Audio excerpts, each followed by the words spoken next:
কখনো ঘরে আমি এইভাবে ঝুল জমতে দিই না। রান্নাঘরে কত বড় বড় ঝুল হয়েছিল জানো, হবে না, 1 মাসের উপর কাটোয়ায় ছিলাম, তারপর এসে ডানাতে ব্যথা, হাতের বেলটা খুলে আজকে সকালবেলায় আমি নিয়েছি ঘর পরিষ্কার করতে। করবো না? রান্নাঘরে ঝুল কখন খাবারের মধ্যে পড়ে গিয়ে বিষক্রিয়া হয়ে যাবে না বলো? তারপরে চৈত্র মাস শেষ হয়ে বৈশাখ মাস পড়বে, ঘর দূর পরিষ্কার রাখতে হয়। তো জয়ী ঘুমোচ্ছে আর আমি এইসব করছি। বিকেলবেলায় জয়ীর খুব ইচ্ছা আমতলা দিয়ে বেড়াতে বেরোবে। এই গাছের আম খুব মিষ্টি গো, তোমাদের আগেই বলেছিলাম। আর এইরকম ছোট ছোট আম গত বছর প্রচুর কুড়িয়েছিল জয়ী, সেগুলো কিছু শুকিয়ে আমচুর হয়েছিল, আবার কিছু আচারও হয়েছিল। আর সিউড়িতে যতদিন থাকবো এই আমগুলো আবার ধুমটা আমাদের থেকেই যাবে। আমের দারুণ মজা হয় গো আমাদের এই এলাকায় বেড়াতে আসলে।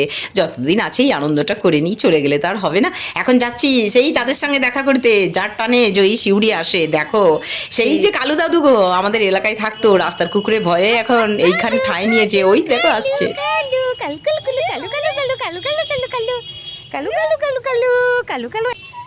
আরে হ্যাঁ, আম খাবে না, আম খাবে না, বিস্কুট দে, বিস্কুট দে। দেখিস আবার ওদের ফুলকো আসছে, দে দে দে, বিস্কুট ওকে দিয়ে দে। ফুলকো আছে, দাদুটা কয়? শুয়ে পড়ছে, দে দে দে, আয় ও বসে গেছে, আয় আয়।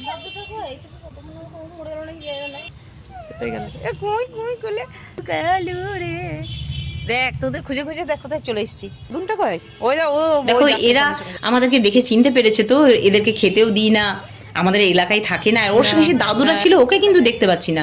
নেই, এই নিয়ে একাই, এই নিয়ে আরো নেই তো। কালু যে আমাদের চিনতে পেরেছে, এতেই খুব আনন্দ হয়েছে।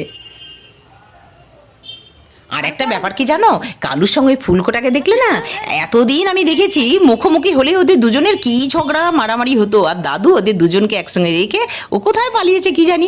এইরকমই বোধহয় হয় যে যে যাকে পছন্দ করে না সারা জীবন, আর জীবনের শেষ অংশটা তার সঙ্গেই মনে হয় কাটাতে হয়। তাই হয়েছে কালুর আর ফুলকোর। কালুর এখন খুব ইচ্ছা আমাদের সঙ্গে আমাদের পাড়ায় যাবে, গেলেই তো ওই রাস্তার কুকুরগুলো গলা কামড়ে ধরবে। তাই সেই ভয়টাও আছে। কলতলা পর্যন্ত ওর গন্ডি ওইখানেই দাঁড়িয়ে রইলো। আমাদের দারুণ আনন্দ হলো। চলো এবার ঘরে ফিরিয়ে, তোমরা সবাই ভালো থেকো, সুস্থ থেকো, আসছি।